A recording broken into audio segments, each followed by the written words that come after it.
and working in this therapy with a therapist that is focusing on food, definitely you're doing something wrong.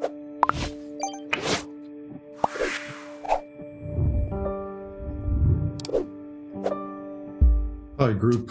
Are you struggling with anorexia, bulimia, basically what you think is a food disease? If that's the case, you need to hear. I'm going to share with you 5 ways that you need to pay attention to get through this. Okay? If you like the information I'm sharing with, please like my videos, subscribe to my content, and you will receive the latest information that I use after therapy and which actually results in solving therapy issues.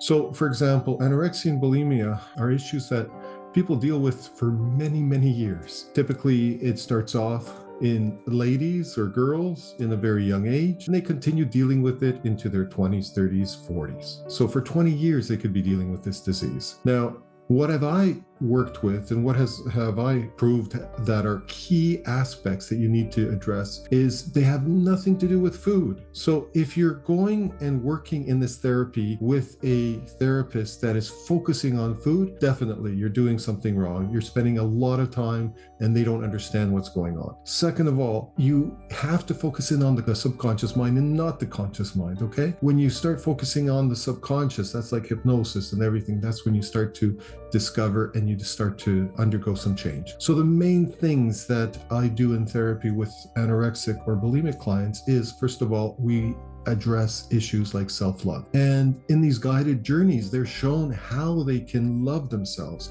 how they can respect themselves, how they need to reframe their mind, okay, so that they can start loving themselves more. Second of all is we need to deal with trauma, okay?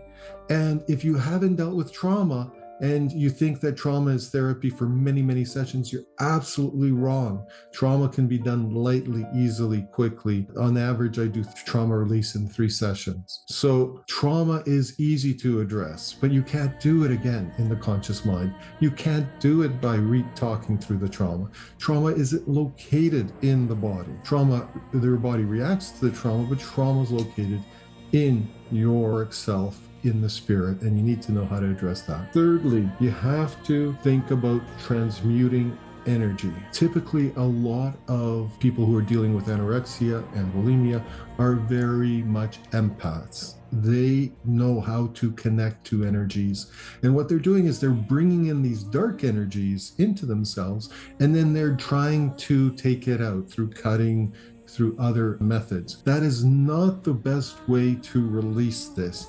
Transmuting of dark energy is not a preferred method of spiritual work. You have to utilize better techniques for releasement.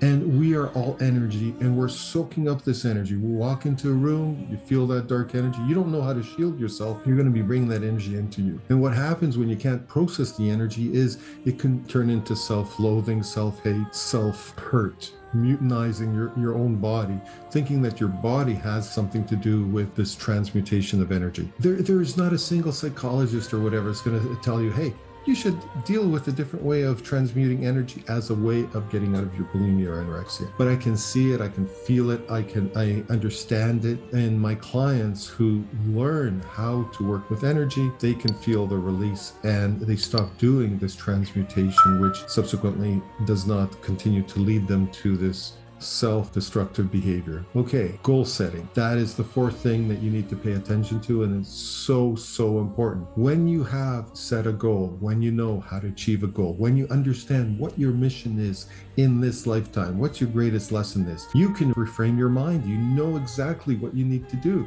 You can attain that goal. Yeah, we all go through frustrations. We all get upset, but you can actually start applying these skills of following your life's path and achieving those goals. In my last session, the example that my client had was she had an animal come to her, a giraffe, and the animal explained to her that her goals are like a neck. They're long, you know, the path of life is long, and she can attain it, and she could see that she could attain it, and they kept on re-emphasizing that in her session all throughout. Lastly, is you need to connect to source. You need to have some kind of a connection method. It could be through meditation, it could be through shamanism, it could be another way that you can actually connect, but you need to learn how to connect. Meditation is key. Meditation is brain calisthenics. It doesn't have to have a spiritual component. It can, it will help you greatly if you do add that spiritual component to it, but you need to get into a regular meditation program. So to you that is out there and suffering through bulimia or anorexia, please understand that this is not a forever disease, that it has nothing to do with food. It doesn't matter if you're vegan or vegetarian or pescatarian, or if you sit on chips.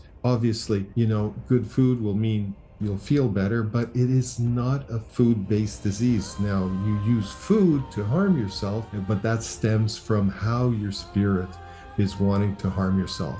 You heal the spirit, the body and mind will follow. Thank you.